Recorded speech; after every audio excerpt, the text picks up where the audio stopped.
Good evening, people. Welcome to another episode of Judaism is Better. That's how we do it. It's been like every other day now.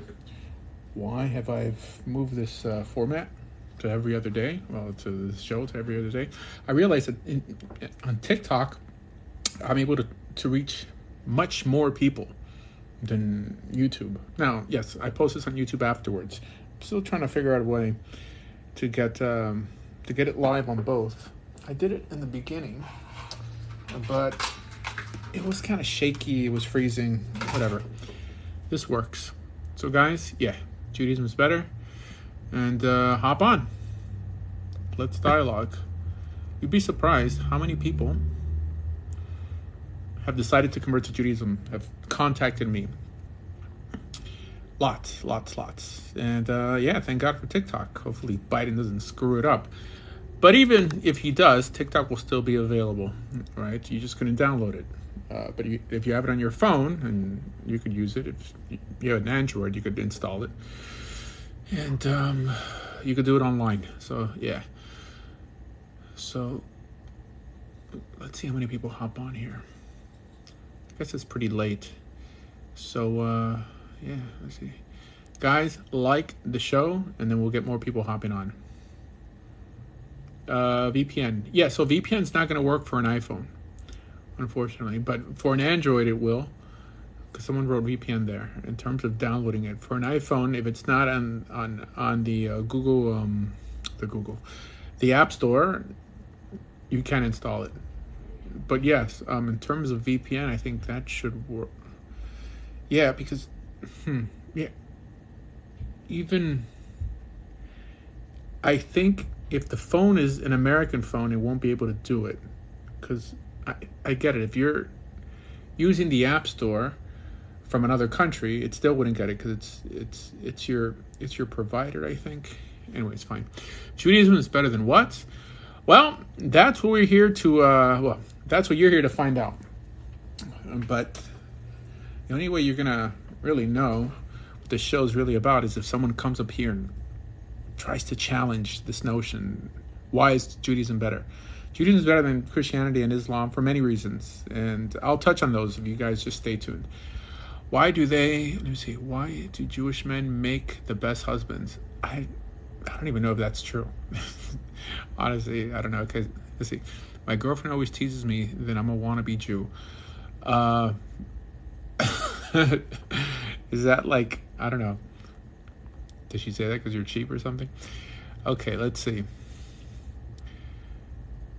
Guys, keep the questions coming. Let's make this educational. This is how people learn the most, the best, and the easiest via dialogue or hearing people talk. Welcome, friend Reuven Chaim. Blessings to Israel. Okay, thank you. You know, it's interesting in terms of Christians assuming that it's a statement in Genesis where it says, I will bless those who bless you and curse you to curse you. It might be Genesis chapter 12. That's actually not on Israel. I mean, contextually. I don't think I don't think I've ever heard anyone talk about this. But if you read it, only because he blesses Abraham doesn't mean that whoever blesses or is nice to him. I mean, what does bless really mean? Is in some way favors or gives special treatment to people of Israel that they are going to be blessed by God. That's actually, I know that's how Christians read it. I don't even think the Jewish people have ever taught it like that. Like, hey, it benefits you to be nice to us because then God will bless you. That doesn't make no sense. Abraham, God made a special promise just to Abraham. So there's a misconception here that if you just bless the Jewish people like Stam, that you will be blessed. It makes no sense. It's antithetical to one free one. Hold on. Okay. So what my friend Reuven Chaim has to say on the topic. Let's see. Okay. Hello, Rabbi. Hey. Good evening. How's it going? Good evening. Как дела? Good. Хорошо. Спасибо. Слава Богу. Хорошо. I Yeah, I have a question for you. I've actually had a thought like for the last few days, of like as going through the Torah studying and whatever. And so the Genesis 49:10 where it says that Scepter will not depart Judah, yeah, right? The famous one. And it says, but there's always that one verse that everyone never has like good explanation for. It says that, yeah, it will not depart until the coming of Shiloh, right. right? And I know that like Rashi says that that means coming of Mashiach. But why does it say Shiloh? Why not Mashiach? Like it doesn't really add up. And so my thought was, how we have this progressive thing that it used to be that the firstborn would always have to bring sacrifice, right? And then that was given redeemed to the priests, and then priests had to bring the sacrifice instead of firstborn. Right. And since the Judah supposedly takes the place of the firstborn, so that's his right. And the Shiloh is where the Mishkan was. So maybe it means that that's what it's talking about. The Judah loses his right of the sacrifice to the temple. How do you know Judah was the firstborn? Well, he's not firstborn officially, but he gets that place because the Reuven and Shimon lose it in the right. You mean no? You mean Shimon and Levi? Shimon and Levi, sorry, yeah, and Reuven. Reuven's the firstborn. Right, but does it say Reuven? I mean, it says the curse So is. Reuven loses it for moving the bed of his of Yaakov, right? Yeah, but it doesn't really say that. I mean, does it Well, say? I mean, it could be other reasons, but whatever he did with the mother and Yeah.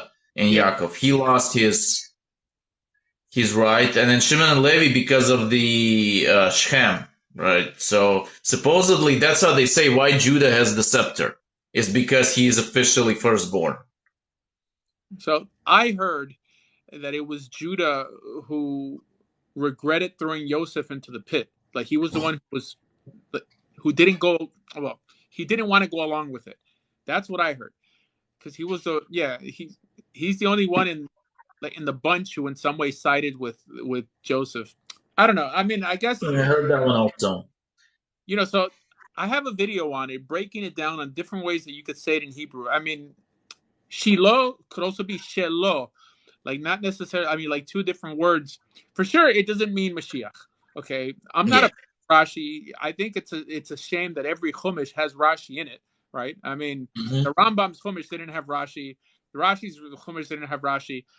Um, the problem I have with that is that there's many times that people quote Rashi and they think they're quoting the Torah, and they're like, "I know it's there, I know it's there." And I'm like, no, you're quoting Rashi, and they don't really care. They'll say, "Oh, well, it doesn't matter because it's Torah Sheba'al Peh," which is not. I mean, it's a commentary. I mean, it's not even halacha. Yeah. So I don't know. Any explanation is fine, with the exception of it talking about Mashiach, because it's not talking about Hmm. Mashiach. Some people teach that this is the understanding that that the kingship belongs to Yehuda, but it doesn't really belong to Yehuda. I mean, Mashiach belongs to Yehuda according to the Rambam, because kings could come from anywhere. Yeah. But I don't know. I mean, it's one of those cryptic verses that it's not literally saying anything, and I think that the reason Christianity and Islam exists is because of commentaries and different opinions from an authoritative perspective, and then Christians and Muslims felt like, well, we can do the same thing too. So I don't know. I think the notion of the Messiah is a very destructive notion. At least how it's taught today. It's brought more division. I mean, for some reason, Judaism nowadays revolves around the Messiah and not about a good God and his ethical instructions for humanity. It's silly. It's just ridiculous. No, but yeah, I mean, it's a good point. So I started the show. You're familiar with that famous statement that says, "I will bless those who bless you and curse you those who curse you." Yeah. So I think if you read it in context, it's not talking about the Jewish people. It's only talking about Abraham, and and I know that Christians read that and they're like, "Oh, we have some obligation to bless the Jewish people in order for us to be safe or be blessed." But I think I mean, I don't want to cost Israel any money, but there's a lot of Christians who donate to Israel and Jewish causes because of this. So I Right. did a video uh, a few years back saying that the best way that you can bless Israel is by becoming Israel yourself. Right? I mean, increase the numbers. The more the merrier. If there's more converts in the Jewish world, you have more people paying tuition. You have more people buying kosher food. So supply and demand, you have cheaper food, cheaper tuition. But yeah, I mean, for those out there thinking that they're supporting Israel, by supporting Israel, God likes you more, that's not literally what that means. I mean, I'm curious what Dennis Prager has to say about it. But yeah, I need to look what it says. It's probably, I'm sure that it's in his yeah, his Rational Genesis. I have to look through it and see what it says. yeah, yeah. All right. So people keep on asking, is Judaism is better than what? So Judaism, I believe, is better than Christianity and Islam. That doesn't mean I'm saying Islam is bad or Christianity is bad. This is how most, I I tuned in. I tune into Jewish lives, and I kind of follow you because when you're in something, I'll sort of hop in and this and it's just like they're not as pleasant and cordial than this life. Everyone's just yelling and insulting each other, and when a Muslim comes on, they're just like insulting them, and vice versa. But I think this occurs because they're discussing about politics. They're not really discussing about religion. See, that I think Muslims are reasonable enough that if you let them talk and then you challenge their points, they'll either nicely disagree without calling names and da da da da. So, anyways, I think that's what I bring to the table. I give people a platform. Jews and Muslims could kind of meet in the middle, and Christians, and really, have a nice sword fight, like a nice peaceful sword fencing match, where everyone's wearing armor and nobody missing a limb. So that's what we do. Okay, let's see. We have here who wants to get on. This is a new person, Archer.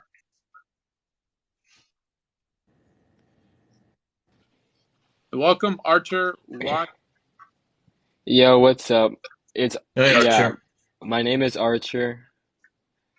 Hello. I mean, I've Me always and you spoke the Thanks. other day. Yeah, I don't know if you remember. Yeah, I was in a live in the other day. Yeah, sometimes I like to join these religious labs, but yeah. Um yeah, I just came here to say initially that I think Judaism is cool. And I heard there's some crazy stuff happening in Israel right now. That's what I heard. That's been the talk of the town lately. So I'm sorry to hear that. Huh? uh, what happened? I mean, I'm curious. There's like political violence Oh yeah, because the airport shut down. It's because the yeah, left. I think it's the left in Israel shutting everything down. The Labor Party.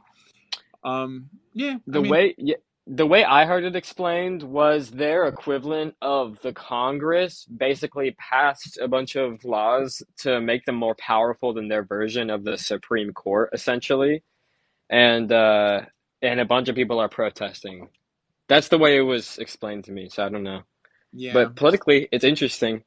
Anyway, yeah, I'm agnostic. Okay. But Well, I find religion interesting. so I consider myself agnostic also, and I think all honest religious people are optimistic agnostics, while you may be a pessimistic agnostic. But atheists, I think it takes faith to be an atheist, right? Yeah, Just because to walk around saying that God exists, I don't think either side has proof. But I think either side has, but I think both sides have evidence. So, I mean, yeah, for those who don't know the difference between proof and evidence, I mean, proof is like, I guess, factual evidence, and evidence is just like, good arguments. So I think that washes both sides out. Like, we ultimately don't know. So this show is more about arguing for the necessity of God. I think that people who believe in God, they do more good on this planet than people who don't. So even in the Jewish world, we see a lot of Jews who are not religious and they put their kids in religious schools because they want their kids to grow up with something. And yeah, Judaism seems a little more palatable than the other religions, right? It's very similar in many cases to Buddhism, very similar. It's not like so in your face. It's not telling everyone they're going to hell. All right, so perhaps it may consider, perhaps you may consider becoming Jewish for your kids, just so they can have some structure. And then when they get older, say, it's up to you now, but at least you've instilled them with some ethics instead of. Hmm. Do you think that, because like, so I'm not like a pessimistic agnostic. I was for a while. And then I kind of realized, because like I grew up Mormon, right? Like my family was Mormon, and then like I found my way out of that like in my early teens. And like it really, like it was kind of like I've been like backstabbed kind of because, it was like you figure out that your entire belief system is like essentially a fabrication, you know what I mean? And so it kind of resulted in me being like a nihilist, you know what I mean? And being like, oh, like nothing matters, you know what I mean? So how do you, But would you say how do you know it's a fabrication? Mormonism? Yes. So there's a lot of examples, but just one example is that Mormons they believe in this text called the Book of Abraham, and they believe that Abraham, like the like the Abraham wrote it, and only Mormons believe in this text. And Joseph Smith claimed to translate it from a bunch of Egyptian papyri, and and that papyri was lost after he quote unquote like translated it. And this was before we had the Rosetta Stones. This was before they actually knew how to translate hieroglyphics in America. What We've is it? since found Plates, you mean? these are not the golden plates. That was, I believe, that was completely made up. But this is another thing because he did a few different books. But the point I'm getting at is that we since found the Egyptian papyri that he said contained the Book of Abraham text, and it literally contains nothing what he said it was. Like it was completely just proven to be basically like a magic trick almost. And we can use like fingerprinting technology to see like what books he plagiarized from to make the Book of Mormon and the Book of Abraham and all that stuff. You know what I mean? So All right. we can use all that stuff. You've done your research. All right. So Definitely. Judaism might be for you then. There's clearly less to believe in Judaism, and there's more to do. It's it, it it's a religion based off of action. Although most people won't want to keep these laws if they don't believe that God exists. To believe that God exists is different than saying that God exists, and I think that's what solidifies rational people as some form of like belonging to some form of agnosticism. Because there's someone in the comments saying you're a rabbi, you're an agnostic. I'm saying almost all reasonable religious people, including Mother Teresa, I think they found her diary, and like she also said that she struggled with the belief in God. Anyone who just pays lip service, just to fit in, yes, I believe in God, I know God, and yells from a street corner is just trying to show off. Okay, I'm pretty sure atheists struggle with their atheism, just like religious people struggle with religiosity, right? Just some people are more honest than others, and I think if religious people would break it down like this more to irreligious people, more people would want to become religious. You know what what people dislike is other individuals not being authentic. And when I see people, in some way saying that I could prove the Bible is the word of God, I could prove. I mean, the only people who are going to come are people who would um, come regardless. But that's not really the people you should be focusing on, right? Because they're not Hmm. the people who are going to add luster to your religion. They're like a bunch of zombies, and it's cool, right? Sure, even nutty people need God or need guidance and ethics. But that doesn't mean that you should make these nutty people clergy and teachers, which is what occurs nowadays. But fine. Yeah. Welcome, Pocket Theory or Peacock Theory, whatever. Hey Rabbi, how you doing? Hey, what's up? All right, we have some cool screen names today or handles. Yeah, well, yeah, it's more of a fun TikTok page than it is anything personal, but yeah, I'm enjoying the conversation. Thanks for having it. I'm coming from an evangelical perspective here, and I was just going to chime in on the on your initial question. I heard you talking a minute ago about Christians' view of the verse to Abraham about blessing descendants and the context and all, and when we read through that, when we read through Genesis 12, in terms of context, right? So it's tied to Israel as a whole because if you read from verse 1, it's Yahweh's talking about the nation. I will make you a great nation, and those who bless you will bless. So the context is tying Abraham, not only him as the individual, but who he will become, and of course later, and who he represents. And of course later, I think in chapter 15, those beautiful verses about the numbering of the stars. Your descendants will be numbered more than the stars. And so, it does hold a precious place for many Christians. Of course, there's a spectrum of how Christians view Israel.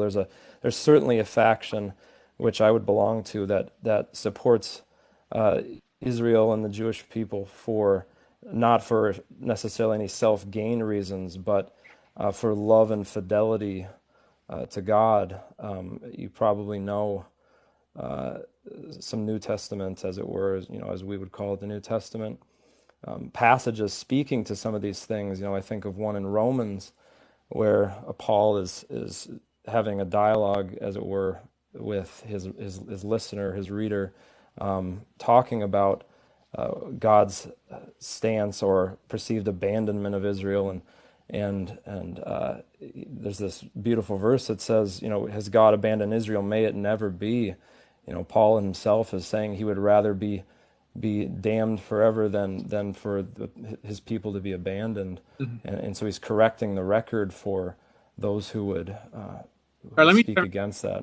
So, yes, I agree that it could be read both ways, but I think the second way is a bit almost unethical.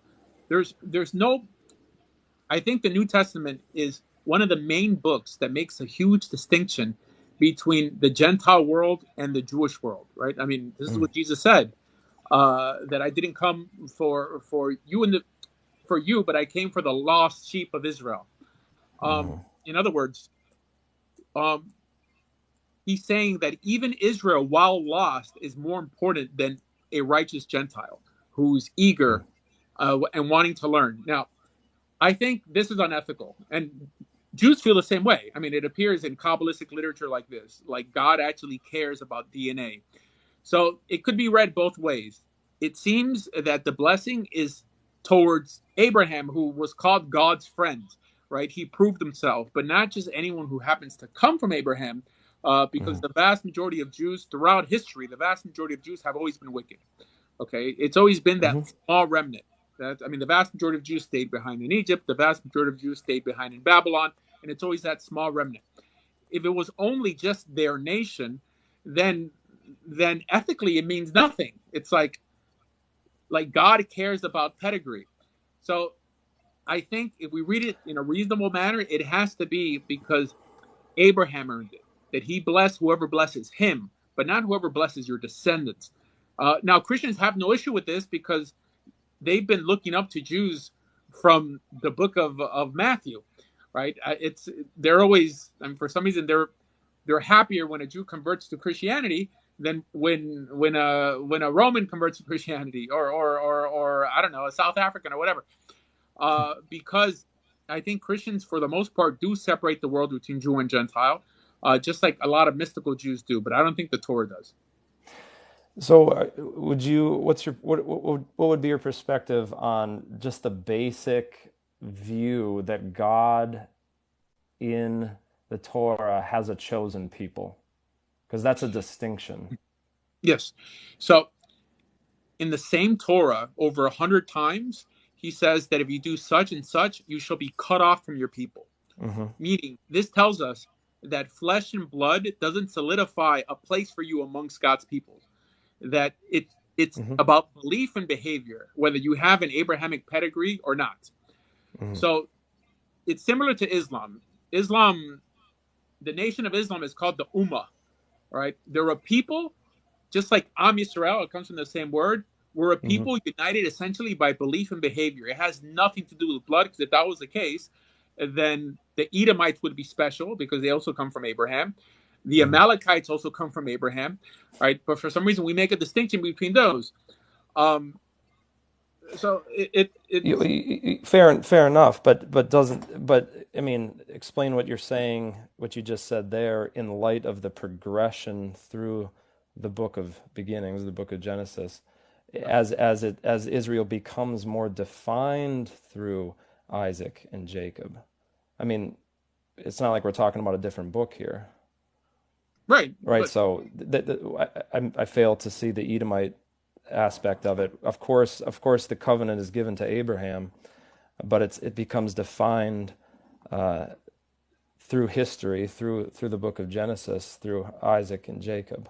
right. I mean, Isaac in particular is called the son of the covenant. And Esau was the son of who? He was the son of Isaac.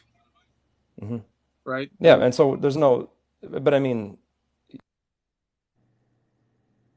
that there. I guess I'm failing to see your point with the idea that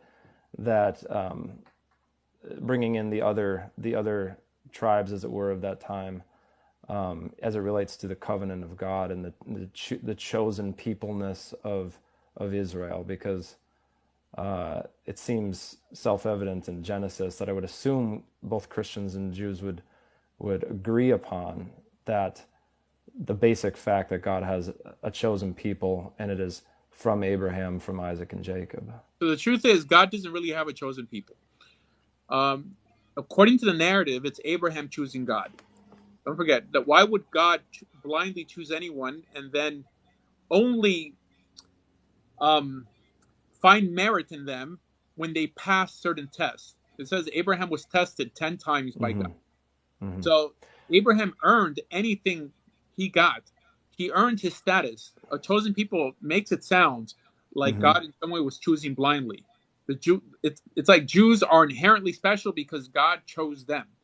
Right. Every Israelite has to come to a point in his or her life where they commit themselves to God and they enter that covenant. The covenant doesn't transfer by blood. Why? Because there are many wicked Israelites throughout history who were not in the covenant. We even hear Passover is coming up, and like during the Passover Seder, in the Haggadah, it says that we tell the wicked son that if he was in Egypt, he would not have been redeemed.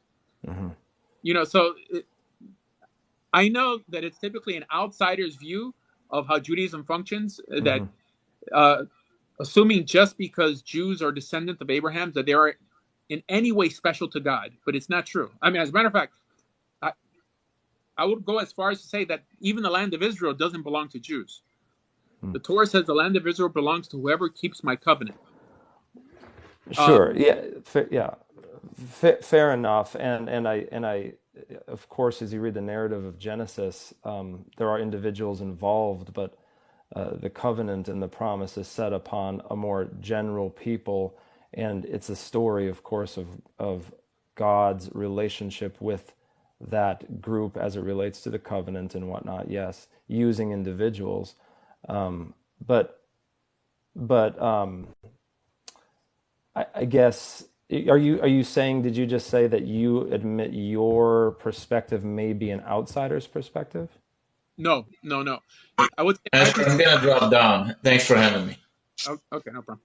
So my perspective is the more orthodox or ultra-orthodox perspective. Like I'm clearly not ultra-orthodox, but I believe they have a different perspective regarding literal understandings of the Bible.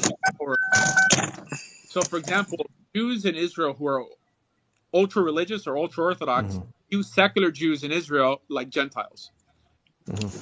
There's a war between secular Jews and very, very what they call Haredi Jews, right? So that's how I think Jews should view irreligious Jews. Jewish law calls them kegoy. That means they're equivalent to a Gentile. That doesn't mean they're Gentiles. They're still Israel, because according to Jewish law, if you have a Jewish mother, that's what makes you legally Israel. Meaning, if they lived in the land of Israel, they would be punished by the Sanhedrin if they violated the Sabbath or ate pork or any one of these things, while a Gentile wouldn't.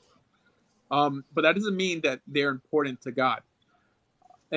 In terms of the covenant is an agreement that we make to keep God's law.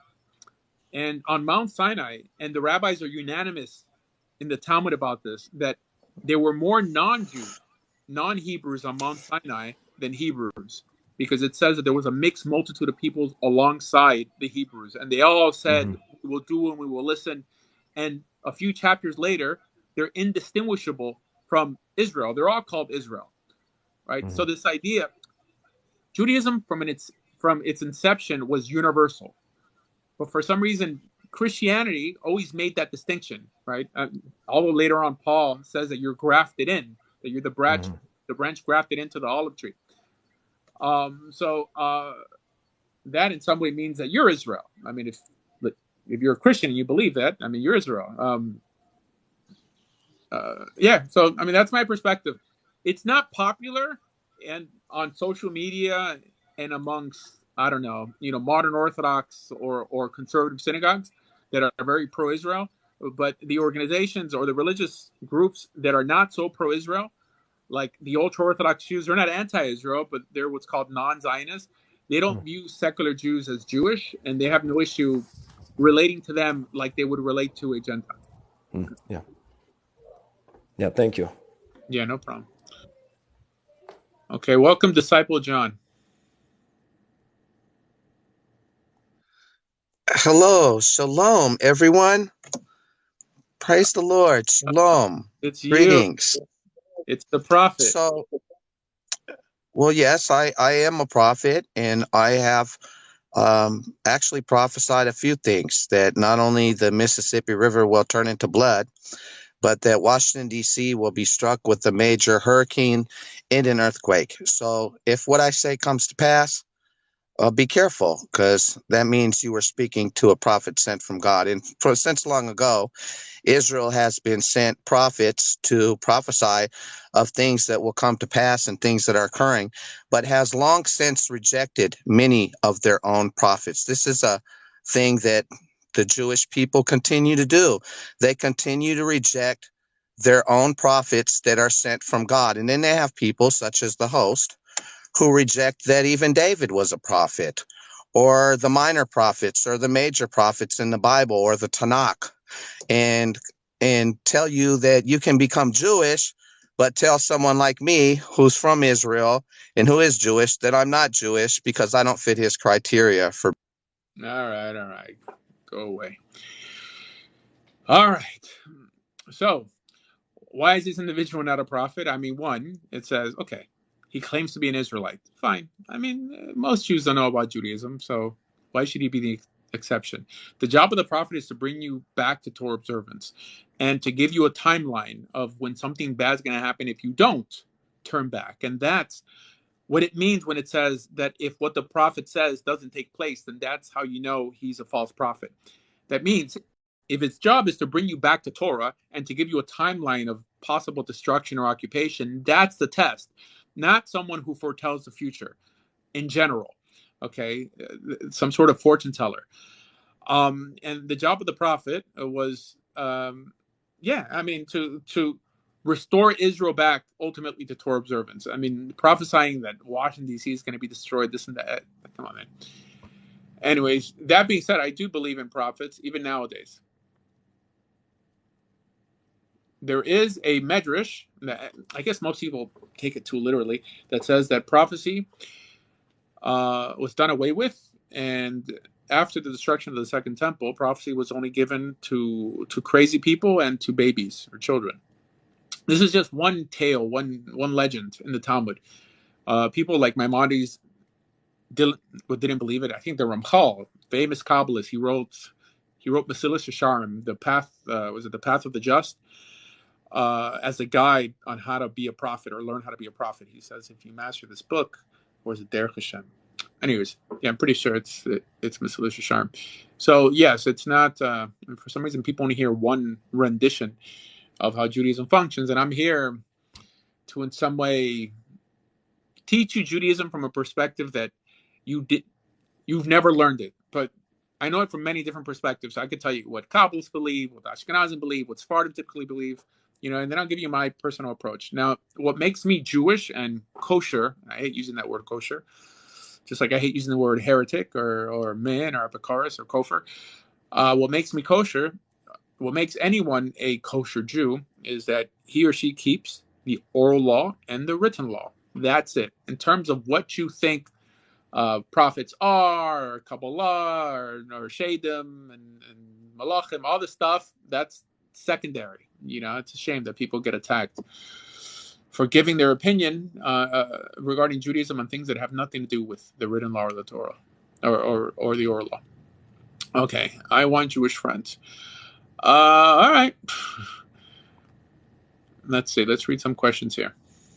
Why are you not letting people speak? Oh, I'm not letting you speak, man. I let you speak every time a little bit, but then you start throwing me under the bus, and it's just whatever. It's just not work. Let's see. Simply because this is Islam. Okay. Let's see. Let's go. Guys, keep the questions coming. I don't want to have to scroll back. Why do you pray to a wall? So that I disagree with, by the way. Most people don't know why people pray at the kotel, and I'll tell you, it was a practice instituted by the Arizal. I'm not a fan of the Arizal. I'm not big into Kabbalah. People who are rationalists try to stick with Maimonides and rabbis who came before, Rav Tzadok Gaon, the Gaonim Stam, the Rif. The Arizal, Rabbi Yitzchak Luria, created many different customs. He was the one who would walk around Israel, mainly in the north, and tell you this individual is buried here, this individual is buried there, and then this is why many people pray at these graves nowadays. And I don't endorse the practice of praying in graves either. It's actually, the Rambam teaches it as against halacha. So there's a story, there's a medrash, right? What's a medrash? It's a legend or a tale, also known as Agadah or Agadata. There's a legend in Judaism that there is a certain spot near the temple, a certain spot that if one prays on this spot, all your prayers will get answered, and it's a legend. So the Arizal was passing by Jerusalem, and he pointed to what we call the Western Wall nowadays, and he said that's the spot. And since then, Jews started praying there. I'm completely against, if someone wants to get close to the Holy of Holies, if you've ever been to the Kotel, there's tunnels. There's tours you could take. The tunnel tour will take you actually inside the Kotel. And not everyone's always allowed to go all the way in, but there's a portion that gets you a lot closer to the Holy of Holies than the Western Wall. This whole thing about writing letters to the wall. You could do all this stuff. It's fine. But people shouldn't say that in some way Torah endorses this. Okay. Whatever. You write letters every month. They take a power washer and throw all those letters away. Okay. Truth be told, I think they buried them. Remember when Trump went up there and he wrote a letter? Some freaking Israeli just went and grabbed the letter and then published it. Israelis. Okay, let's see. And Jesus wasn't Jewish. He was the king of the Jews. Why do you keep dropping me? Oh my gosh. Coño, no jodas. Debate you. Okay. Finally, we have a challenge. But you have 100 followers. Come on. I live to debate, guys. I think I debated more than any Jew alive on social media. And the proof is on my channel. Go to TorahJudaism.org. They're all there. And on YouTube. So if you're going to challenge me to a debate, be able to do it. How is the nation of Israel functioning without a Sanhedrin? 1 second. Let's see. Hey, Alon. Hello. Oh, welcome, Young Beast. I'm telling you, today we have the best TikTok handles. Yeah. So Judaism is better. That's what I believe. I'm a Jew. So Okay. the reason I remain Jewish is because I think it's better. For the reason that you remain your religion or whatever path you've chosen because you think it's better, right? So, I read the book of Isaiah a lot. It talks about the suffering servant. In Isaiah 53, right? What to you when you read those books in Isaiah? You read the books of Malachi talking about, or Micah talking about a savior coming from Bethlehem. Malachi talking about Elijah will be sent before Christ, right? How do you interpret these the prophecies, right? Okay, so first let me just tell you how Judaism typically views the books of the prophets. The Word of God is just the Torah, and specifically the commandments within the Torah. God told us to listen to prophets when they arise to bring us back to Torah observance, right? He says that when we begin to emulate the nations of the world, he will raise up for us prophets, i.e. to bring us back. This is the commandment we have to believe in Isaiah and Ezekiel and Jeremiah. Nowhere in the Torah did it ever endorse to write the books of the prophets.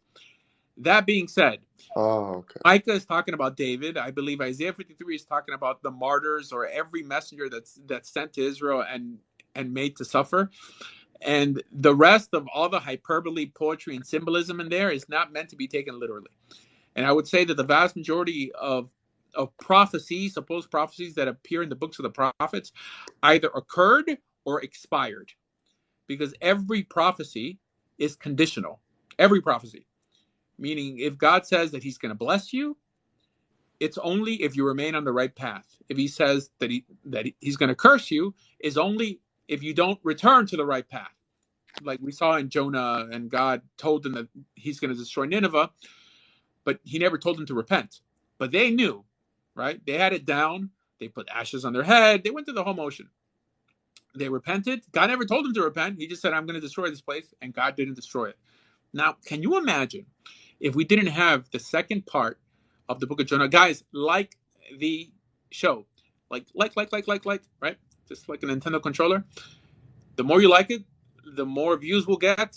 And heck, I don't know. We'll get more people who want to debate. So imagine if we didn't have the second part of the book of Jonah. You would have, I was going to say Christians, but Jews do this also, and Muslims do it also. You would have people nowadays saying, oh, America is the great Nineveh, or Russia is the great Nineveh. And I support Russia, by the way, over Ukraine. And God is going to bring them down. But because we have the second part of the book, it shows that they repented. And that prophecy was made void. So why is it that people walk around saying that this nation is Gog and Magog and all this nonsense, right? The books of the prophets were never meant to be used as an almanac of things to come, 3,000 years, right? Because then it would make no sense. God sends Israel prophets, but then Israel's saying, what the heck is this guy talking about? This prophecy, it's meant to happen 3,000 years. Why are they telling me about it? Yeah, I think it's pretty clear. He doesn't need to articulate. I know Christianity pretty well. I mean, I'll tell you, before I became Jewish, I converted to Judaism 20-something years ago. I went to seminary and I was ordained as a pastor. Not that matters, but I know Christianity. Okay. I wish I knew Islam as much as I know Christianity. I don't want to be excluded by Jewish people. I don't want to exclude you. I think you sound like a swell person. And you could convert to Judaism. Let's see. I want to be a part of the Jewish community. I want Jewish friends. I don't want to be excluded. So convert. Who are you? Let's see. Oh, I mean, with that profile picture, it looks kind of freaky. So change your profile picture, then convert. Okay, so you became a Christian. No, well, I mean, I was born a Christian, I guess. It's interesting. My story is somewhat interesting. I was born Catholic, and then I became Protestant. My mother became Protestant, but I wasn't religious. And then when I did become religious, then I started looking into Judaism, and then yeah, and on and on and on. Okay, no Sanhedrin question. Okay, so my friend Layla is asking, how can Israel function without a Sanhedrin? The truth is, there aren't too many. There's enough laws on the books regarding rabbinic / oral law that we don't need another Sanhedrin to be able to function. All we have to do is keep the laws that are already there. Now, there's certain things that a Sanhedrin may help us out with. For example, the whole notion of agunot. So the plight of the agunot are women in Judaism who can't get divorced because they need the husband to give them a get, like a certificate of divorce. The truth is, there's many rabbis who've come up with solutions for this, but it hasn't been universally adopted, so it didn't stick. Apart from that, the Sanhedrin also could execute people. And I don't know if I'm willing to give that power to local Jewish groups. I mean, it's interesting. They created a new Sanhedrin, but people didn't accept it. And the head of the Sanhedrin was a Chabadnik. His name was Rabbi Aaron Steinsaltz. I think he changed it to like Evan Yisrael or something like that. And nobody took them seriously. And and rightly so. So Israel could function without a Sanhedrin right now. Yeah, but once you have a temple, then you're going to need a priesthood and a Sanhedrin, and it seems like having a king is optional. Does Israel support Russia and communism? No, they do not. However, when Israel was founded, they did. Israel was found, most people don't know, to be somewhat of a little communist enclave. And then once all the kibbutzim started to go when all the kibbutzim started to go bankrupt, they changed their whole financial system. This is when they lost support of Russia, and I think France came to their aid, and America came to their aid. Yeah, I guess most people don't know that. This is why, like, the first societies in Israel were little kibbutzim, like little socialist enclaves. Okay, including the Jewish imposters for identity theft and lies. Okay, some people just sound angry. He's bringing 10,000 of his holy angels to execute judgment on this planet. Boy, talk about gloom and doom. Jesus Christ is the way, the truth, and the light. Deny yourself and carry your cross daily. All right, this is like, Creed. I mean, imagine if I would hop into a live, which is cool. I mean, I accept it, and I appreciate that you care for my soul. But if I would hop into a live and just start quoting the Talmud, I don't know if you'd be as courteous as I am. Let's see. What is the problem with Islam? I think there are many problems with Christianity and Islam, but I think they're good movements. I think it's better to become an ethical Christian or an ethical Muslim than remain an atheist. Oh, thank you, Miss Raslin. Why meat and fish cannot be served together? Because it's taught that it's a sakana, like some sort of danger, erroneously. So the Rambam laid down some sort of principle. I don't know if we need the Rambam to lay down this principle, but any medical advice brought down by Chazal, our sages, is disposable. That we should take the medical advice of modern day, mumchim, modern day experts in the area. So this is why meat and dairy wasn't eaten. Also, why dairy and fish. No, I'm sorry. This is why meat and fish wasn't eaten, and also why fish and dairy wasn't eaten. Okay, in terms of not mixing meat and dairy, that's more grounded in the Torah, not fully. Okay, Leviticus 17:11 says what? Okay, let's see. Question, Rabbi, can you explain? Post it here because I'm on a phone, so I can't put up the verse. I mean, Judah is a bloodline, not a religious practice.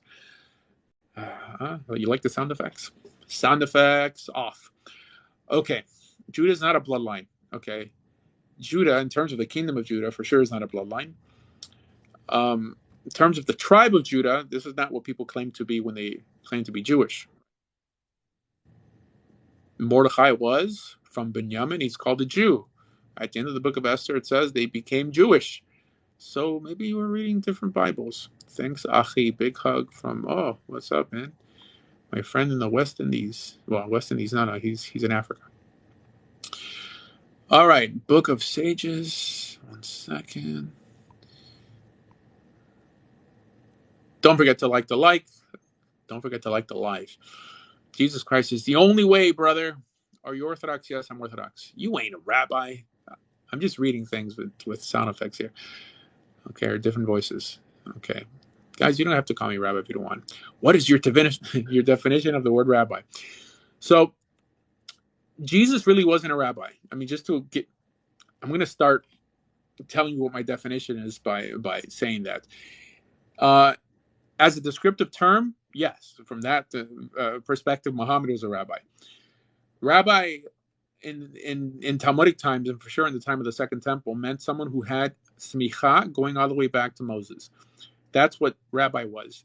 This status disappeared in around the 4th century of the Common Era. It was resurrected in a ceremonial fashion. I mean, it's not really the status, but in 1536 in Sfat, they resurrected the title, but just as the title, just because I guess Jews wanted to have something to call their clergy instead of Chacham and Mori. So they started calling people rabbi. So, I mean, I also have smicha, but it's not smicha going all the way back to Moses. It's just a piece of paper. All right. Welcome, Noses One. What's up? Noses One. Yeah, News is one. What's up, man? How you doing? Good. How's it going? It's going good, man. Just getting ready for bed pretty soon. Where do you live? Chicago? Chicago. Very nice. All right. So we're in Miami. So you're 2 hours. No, you're 1 hour ahead of me. Oh, really? Or behind. I think I'm behind, probably. I don't know. I think I'm behind. But All right. anyways, I had a quick question. I'm trying to figure out my understanding, or at least if the understanding is correct about the day of preparation. What's the understanding, or at least your understanding of what is the day of preparation? Oh, yeah, actually, hold on. Let me rephrase that. Is the day of preparation? I know that the day of preparation is for Sabbath, the weekly Sabbath. Is it also for the high holy Sabbaths, and is it also for the what was the other one? What do you mean by day of preparation? Well, I see sometimes in the Bible where it says like there was a day of preparation, and that's kind of what I'm trying to figure out. What I personally mean day of preparation would be based on the text that I'm assuming that there's some type of day where you prepare for a certain event or a certain day that's coming up. I'm not familiar with day of preparation. I don't know. I mean, you got me on that one. I mean, I don't know what a day of preparation is. I mean, I don't know how it's acted out in the Jewish world. I mean, I never heard of a day of preparation. You shall prepare yourself. Oh, maybe before Yom Kippur, like the 10 days between Right. Kippur, maybe. It could be, yeah. So the 10 days between Rosh Hashanah and Yom Kippur are days of prayer. I mean, people do what's called slichot, which is they wake up early. I think it's Sephardim that do it late at night or something like that. And they say, well, they read portions of the Psalms, but maybe that's what it means.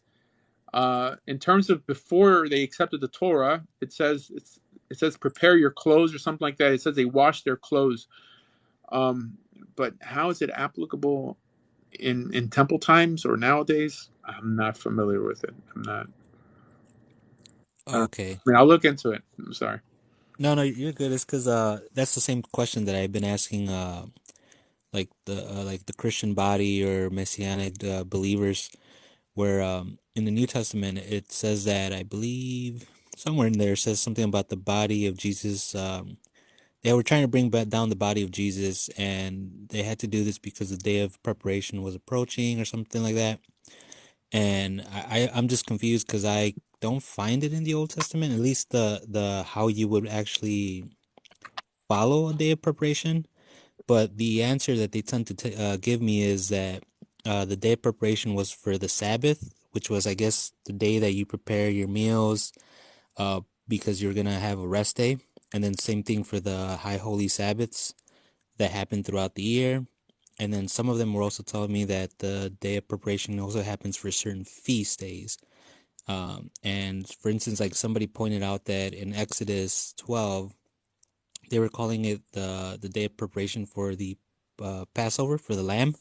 I guess in what was it, Nisan 10 to 14, they would call that, a time of preparation where they would grab the lamb and all that stuff. But I'm assuming, according to your answer, So, like Google says what you're saying pretty much, that it's the day before the Sabbath. But the truth is, every holiday is called a Shabbaton. I mean, it's called like a Sabbath.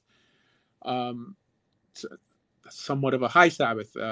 So the day before is when you prepare for that day.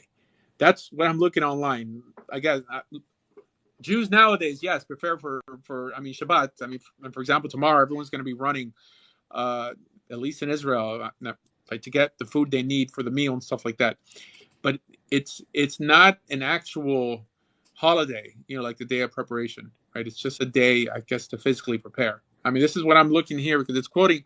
It only really appears in the New Testament like this.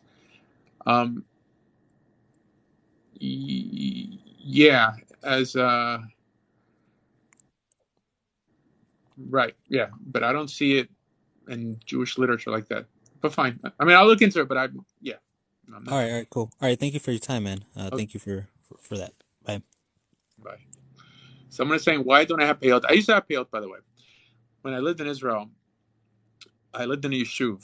I lived in the shtachim, in the settlement. So where I lived, it was very datilumi. And most people don't know that people were like datilumi. They have like extra long peyot. And it was whatever. It was the community I lived in. When I moved back to America, I kept it. I guess it's sort of a tactic when I was making videos. You can watch my old videos.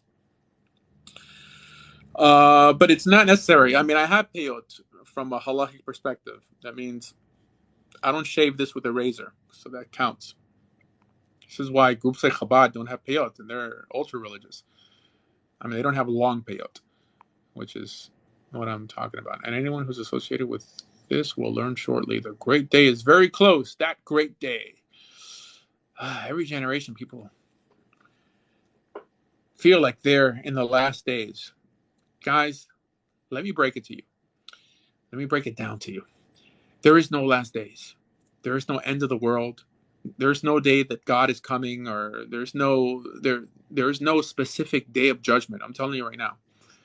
There are many days of judgment, right? From a Torah perspective, I believe, well, the Torah talks about people being written in a book and not being written in a book. Whatever that means, it seems that when you pass away, you'll know if you're in that book or not.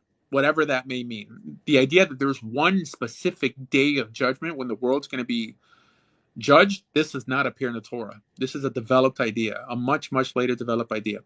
The notion of the end of days or end of the world is not in the Torah at all.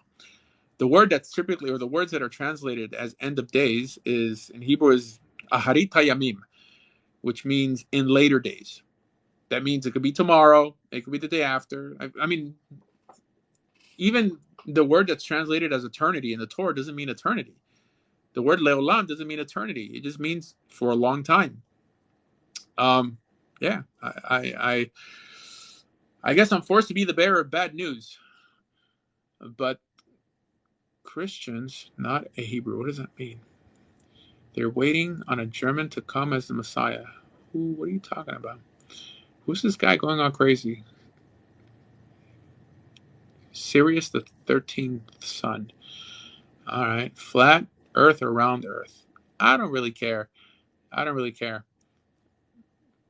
I'll tell you, round Earth. There you go. Round Earth. Okay. What's not funny is imposters stealing identity that don't belong to them. All right. What's proselytizing? Whatever. I don't know what you wrote. That's what people accuse me of. I don't really think I'm proselytizing here. Or at least what's typically understood as proselytizing is in some way forcing your religion on other people, which is not what I'm doing at all. What's the truth about Adam and Eve? I don't know what that even means. The truth. I really try not to even use that term here, truth. I mean, there's things that I believe are true, but why would I expect someone not of my belief system to have the same definition of truth, right? If he's a Christian, he believes that's true. The only language I could use when dialoguing with Muslims and Christians is logic. This is something that we all strive to be: logical, reasonable. Not whether something is true, but it's the truth, sir. Okay. I was confused when you said Abraham was not Jewish. Oh, we know Abraham wasn't Jewish. It's not even clearly. Now, if what being Jewish really means is being in a covenant with God, then from that perspective, Abraham was in a covenant with God. Okay. What do you think of other religions? Well, I think mine's better. If it wasn't, then I wouldn't be my religion. Don't group Muslims and Christians. Why not? What do you think of other religions? That's what I just answered. Why do you seek to bring converts? Because I think it's a great idea. The way you defeat bad ideas is with good ideas. You guys had to notice there are many Jewish lives, right? TikTok lives, but virtually all deal with Israel-Palestine. Now, you guys know my show, and you've seen their platform. These guys proselytize a lot harder for the Israel cause more than I proselytize for the Jewish cause. But for some reason, people accuse me of proselytizing. Right? You see these people, they yell at the top of their lungs and they insult and they kick people out and all this stuff. And imagine if a Zionist said that, Palestinian ideology is good, but Israeli ideology, right, in terms of their right to exist and their right to the land, is just better. And they, that's what I'm doing here. And I'm labeled as someone in some way thrusting my belief on other people. It's kind of silly, right? Are you familiar with B'nai Noach? Yes, I am familiar with Sheva Mitzvot B'nai Noach. I think it's a primitive system. It's a thing, right? That we believe that the Chasidei Umot Olam, they have a Chelik on Olam Haba. However, I believe that the 7 laws belong in the Bronze Age, not for today.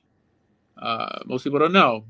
Regarding a Noahide, when anyone offers anyone Noahidism as an alternative to Judaism, this person typically doesn't know anything about halakha. And I would include the vast majority of rabbis in that case. Most people don't know that, first of all, they're breaking halakha by offering someone coming to convert the 7 Noahide laws, because halakha tells us specifically what we tell a convert or a potential convert when he comes to convert. And it never includes to mention the Noahide laws. It says that we tell them that only Jews have a share in the world to come, not righteous Gentiles, to encourage him on. And they would have to be quite ignorant of how Jewish law functions to think that they're doing anyone a favor by making them Noahides. Noahides are liable to the death penalty for breaking any of the 7 Noahide laws, with only one pre-warning. With one warning. No, with no warning and one witness. Okay, let's see. Why is Judaism the truth? I never made the claim that Judaism is the truth. I'm just saying that it's better than Christianity and Judaism. Your beliefs don't seem to be halachically based. I just gave you my halachic basis for it. What are you talking about? Oh, I see how you define halacha. You're defining halacha by what's popular, not what actually appears in the Mishnah or whatever, Shulchan Aruch, Mishnah Berurah. Would Moses be the first Jew? The notion of a Jew doesn't exist, okay, religiously. It's an ethnic thing. The true name for what we do, right, is Torah covenant, right? And the reason I lay it down like this is because you're going to get some black Hebrew Israelite in here who's going to say, find me Judaism in the Bible, right? And as someone who dialogues, I have to be able to package what I believe and hand it over to other people in the most clear way possible. So from the outset, I'll be like, the word Judaism doesn't appear, Torah covenant is there. Okay, someone says Jesus is better than all that. All right, okay. I respect your opinion. I just wish that you could come up here and dialogue a little more. Are you an original Jew, I guess? I don't know what that means. No, he saves his people, so we're a group. Okay, I don't know what no means. Guys, like the live. The more you like it, the more people with over 1,000 followers hop in, so we could dialogue.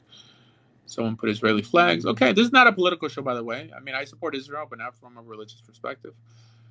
Thank you for the likes. Let's see. Guys, keep the questions coming. You know what? I'm going to invite some people in here. Let's see.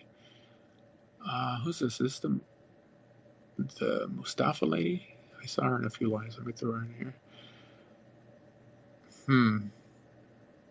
Actor community.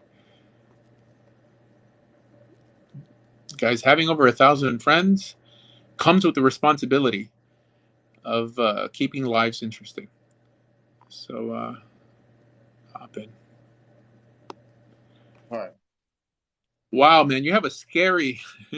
Yeah, I know. I put on makeup because I'm an alien abduction experiencer, so it's just part of my shtick. I mean that's why I wear it. All right. It also helps me like matriculate into like social media better. Okay. So I went to what? What state are you in? I'm in Colorado. Okay, all right. So you're by like Area 54, right? Not 54, 51. Area 51. That's in Nevada. Yeah, I know, but you're not far from it. You're like, so what part of Colorado? I like more southern Colorado. I lived in Denver for about 3 years. I love Denver. Yeah, they have this thing with like the water. I mean, the river, the Colorado River. It overflows. Oh, interesting. Interesting. All right, so you are a Christian, Muslim. Are you Puerto Yeah, Rican? like I consider myself religious for just the reason that I know something exists. Um, so it's tied in. Even though it's just one above atheism. So I wish to be around good people. Um, I went to a JCC, like a Jewish community center for nursery school, and I learned the prayer for bread. I forgot it. I forgot it though, but I went there, and then they sent me to public school. Um, Mhm. so All right. it So you're not Jewish. No, not ethnically, All right. not racially, but I remember like So you uh, King Pharaoh let my people go, and then they had this nice, really like intense chant that they did. I'm like, I needed that more, but then when I went to public school, it just kind of messed things up.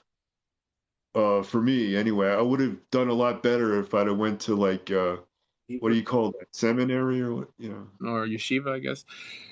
Well, you could convert to Judaism. We could fix that right now. Well, we can't convert you now, but yeah, you could become Jewish. Have you ever considered becoming Jewish?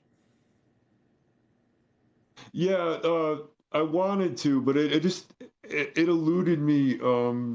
But I was like, I want to be around like Jewish people. I wanted Jewish friends, and I wanted to establish good relationships. Um, and because I think that's important. But yeah, if I can convert to Judaism and be like part of a community, I think that would be worth it to you know, Right. spend my life doing, you know. So somebody posted in the chat that we want to convert because of money, and I'll tell you what. No, No, but it's I fine. mean, I want to do relationships, but not because, you know, like they're rich people or something. Yeah, I But mean they're not necessarily rich. I mean they're in the I mean, religious world, they're Orthodox Jews aren't rich. But I very good bad people reason. with intent. I don't think it's a now clearly not just for money, but I think it's a perk that we shouldn't lose sight of. Clearly, if if Jews happen to have money, and it's not true that all Jews are rich, it's a good thing, and for sure that should play a part of you joining. If I got my college degree, you know, so I plan on being successful. So Okay, all right, so you could contribute into making other Jews more rich or yeah, richer. that'd be nice. Okay, welcome, Wisdom S Song. Hi, how are you, Rabbi? Hi. Hi, I have a question. Can you please explain to me the the covenant? Because I'm actually coming from a place of Catholicism, and there seems to be, as I keep trying to study like more of the Torah and Old Testament, there seems to be a discrepancy between them saying that there's a new covenant with Jesus, and then the old covenant that was made. So, I just wanted to ask you, Pharrell, what is the old covenant like from your perspective? And then is there a new covenant or how does that play out? So it's interesting. Jesus says in the New Testament, when I guess he's passing around the grape juice and breaking the bread, he says, "This is the blood of the new covenant," or something like that. Uh, so that's what he called new covenant. And Christians point to Jeremiah chapter 31, where it says that God is going to make a new covenant. So it's true. God was going to make a new covenant, did make a new covenant, and we broke that covenant also. Every time Israel goes into exile, every time it means that we've broken the covenant with God. And as a consequence to that, then all the curses that appear in the Torah are supposed to, are activated. That doesn't mean they all have to occur in that manner. But yes, we either get occupied, exiled, mistreated, till we repent, and then by us repenting, we remake the covenant with God. So that's what Jeremiah chapter 31 is talking about. It says how Israel first broke that initial covenant, but he's going to make a future covenant. And this was made, being that Jeremiah was prophesying in Babylon, or about the Babylonian exile. When they left Babylon with Ezra and Nehemiah, they remade the covenant because they all cried out to God, and God, forgave them and rebuilt that covenant. However, with the Roman exile, we broke that covenant again. So covenant is not something made in blood, or covenant just means agreement. It's an agreement that Israel made with God for Israel to keep God's instructions and for God to watch over them and be their God. So that's all it means. Anyone today could enter that covenant, right now. Like, you don't even have to go through conversion. If you accept the Torah, how the mixed multitude and the Hebrews accepted the Torah on Mount Sinai and entered the covenant, then you can enter the covenant in the same way. That doesn't mean you're going to be Jewish, right? But you would have to go through a formal conversion process to be accepted amongst the Jewish people. But that's what a covenant is. Yeah. Okay, and so then, do you? And I know that obviously you don't follow the tradition of Christianity, obviously, but do you know what they're talking about when they say a new covenant? Is there a specific thing, or is this just kind of a misconstrued notion? Yeah. But when he says this is the blood of the new covenant, right? He was in some way depicting, I think, what was to come. I guess a few hours or a day later. That means his sacrifice for humanity. That's a new covenant. That before, like the previous covenant, was God, like Israel's attempt to keep the Torah. The new covenant is being justified not by Torah observance, but through the sacrifice on the cross. I think that's a Christian understanding. Okay. All right. I guess that was kind of like my biggest question was about the covenant and wanting to get your understanding. Is there any like specific books, or do you have any like writings or books or anything that you could recommend just to learn more about Judaism? I have over 1,400 videos on YouTube. Just type in Asher. Oh, awesome. Yeah, like just find my channel on YouTube, type in Asher Meza, and you'll get all my videos there. The book I recommend is Dennis Prager's book. So Dennis Prager wrote a book called The 9 Questions People Ask About Judaism. I think that's a good place to start. He also has a Rational Bible, which is a commentary to every verse in, I think so far he has Exodus and Genesis. That's pretty much it. Yeah, that's what I recommend. Okay. All right, perfect. I don't have any more questions, but I watch you all the time, so I may come back up another time. So yeah, well, you could convert to Judaism if you wanted to. Okay, just know that it's possible. You never know. Yeah, yes, sir. It's looking better and better. So I appreciate you. Okay, thank you. Okay, have a good day. Okay, you too. Bye-bye. So there's people in the chat, right? Quite dumb people, I think, most likely Jewish, who are telling Gentiles, enjoy your cheeseburgers and lobster, right? And clearly, I mean, the guy seems like a dunce by saying that, but most Jews speak like this. Most religious Jews speak like this when it comes to Gentiles and their obligation on this planet, which is it's misunderstood. I've debated more rabbis than anyone alive, okay, and I've got them to acknowledge that they shouldn't really be talking like that. The idea that a Gentile is only judged according to 7 laws from God's perspective, right, is only what's called a midrash. It's a legend. It appears nowhere like this in the Torah. There's no notion of a righteous Gentile in the Torah. There's no notion of it. Now, I believe in the oral law. I believe in rabbinic/Jewish law. However, this doesn't appear in Jewish law. Midrashim have nothing to do with Jewish law. They have nothing to do with the oral law. That's a misconception that people don't understand. There are many legends that say many silly things that many times even contradict each other. There's only one standard, people. Okay, if you want to please God, you can only please God by keeping Torah. That's the only way. Now, if you wanted to live in the land of Israel, that's what a ger toshav is. A ger toshav is essentially what became a Noahide. That means a Gentile is allowed to live in the land of Israel or traverse through the land of Israel if he keeps 7 Noahide laws, right? 7 laws, not that were given to Noah, right? I mean, they're called the The Sheva Mitzvot B'nei Noach. That means the 7 laws of the children of Noah. That means all humanity. All right. Although that itself is a legend too, because God didn't give them any set of 7 laws. So yes, if you're serious about having a relationship with God and you believe that the Bible is true, convert to Judaism. Okay, that's it. Okay, but if you convert now, you get another one. What does that mean? Okay, now this guy's being a joke. I'm close to blocking you, Jewboy21, whatever your name is. I had mine super early. Don't remember. Okay, fine.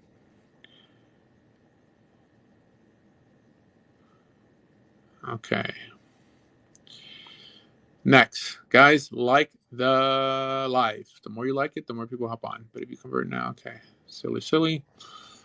You know what? I think I should just end for now. I really just wanted to come on for an hour before Shabbos. Oh, okay. This is a challenge, right? Right? And there was this Black Hebrew Israelite group I once saw that had like the coolest name, right? I mean, I don't know. Black Hebrew Israelites are a little funny, but they're interesting sometimes. So there was one Black Hebrew Israelite ministry called Man Up Israel. Man up. Okay. No, Rabbi, we need you to spread the word of God. Thank you. Okay, so this is an opportunity for you to man up, even if you're a woman, right? Man up, ladies. I challenge you guys. Go to your local synagogue, even if it's conservative, this Shabbat. Get there around 9:45. Park a few blocks down if it's Orthodox. If it's conservative, I guess they allow you to park in the parking lot. You're not Jewish, so it's not the biggest thing. Dress to impress. If you're a guy, throw the suit on, right? You could get a kippah there. Your best, I guess, I don't know if you have time to order from Amazon, but yeah, I mean, you could get your own little yarmulke there. Walk into your synagogue respectfully, turn your phone off. Sit in the men's section if it's an Orthodox synagogue. Conservative synagogues, they have mixed seating. Just sit there. Stand when people stand. Sit when people sit. Right? You got this. Head up, shoulders back. Right? I'm like the Greeters Guild. And at the end, go up to the rabbi, shake his hand. If you're a man, Orthodox rabbis don't shake the hands of women. Right? Shomer Nagia. Conservative don't care. And just thank them. Say, look, I'm not Jewish. I like what's going on here, and I just want to learn a little more. Is it okay if I come? I'm sure it'll be fine. After the service, they might have what's called Kiddush. And do it. You could do it this Saturday, 9:45. Just do it. And then come back here and tell me your experience. Okay? Every day, we have to do at least one thing that scares us. Okay? This is how we progress. So do it. Give it a try. Right? Don't be intimidated. You got this. It's you, right? I sound like that guy Goggins. What's the guy, like the guy who runs these ultra marathons? Every time I hear him, I feel I could run to the moon. So just do it, guys. Even if you believe in Jesus, just go. I mean, you're not proselytizing there. You're not encouraging people to believe in Jesus. You're respectfully attending a Jewish service. And it might be for you. All right? So do it and let me know what happens. Now, if for some reason you happen to have a bad experience, right? The Jewish people are a mixed bag like any other people. There's nice people, there's crappy people. Try it again somewhere else. But I guarantee you that if you stick with it, you'll make friends. You'll make friends, you'll learn Hebrew. And isn't that what life's about? Making friends and making connections. Hanging out, right? They'll invite you to simchas, bar mitzvahs, weddings, Passover, right? Passover's right around the corner. That being said, I guess I'm going to be out for a few days because of whatever. I mean, Passover goes into Shabbos this year. Fine, whatever. Let's see. I left my Reform synagogue and intimidated to go to a conservative. That's also. Why are you intimidated to? The truth is, Reform and conservative is not that much different. Okay. In ideology, they are, but the average person who goes to a Reform synagogue could as easily go into a conservative synagogue. Okay, it's not they say the only true conservative is the conservative rabbi. Orthodox should be a little more intimidating. Okay, the synagogue I went where I used to live didn't allow Christians to join. Passover. Okay, all right. That's probably an Orthodox synagogue. Let's see. What else, guys? What else? Keep the questions coming. Yeah, I don't really endorse reform because reform seems like it's Judaism light. It's not even, it doesn't qualify to be a denomination.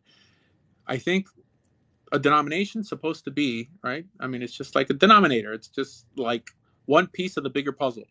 That's not what Reform Judaism is. Reform Judaism, someone hopped on and hopped on and off and on, whatever. Reform Judaism doesn't try to stick to the standards, right? If you're a Methodist, if you're a Presbyterian, or even if you're Puerto Rican, you're striving to keep the Bible in the most authentic way possible. You just happen to belong to a different denomination because there's a lot of ambiguous ideas in the New Testament, right? Now, Reform is not like this. Reform acknowledges that the Sanhedrin had the authority, that the Torah was in some way meant to be taken literal, but they feel that we should some way change the Torah to fit our modern day life, right? So it's for sure watering down. This is why, I mean, I can't, with an honest posture, encourage people to become Reformed if I want them to become more religious, because you'll probably end up becoming less religious. So I'm sure there are nice Reform Jews and crappy Orthodox Jews, but I'm saying for the most part, they're just not so religious. All right, it's kind of like every Saturday. It's like a Semitic heritage festival there. All right, next. All right, so we're a little down here. All right, so let's go ahead and just end now. It's 11. Thank you, everyone who stopped by. If you haven't subscribed, go ahead and follow my channel, okay? Follow my channel. You'll get notifications. And I have videos on there, tons of them. And I think I strive to be to put out educational content. So share the videos, follow the host, and until next time, Shabbat Shalom, guys.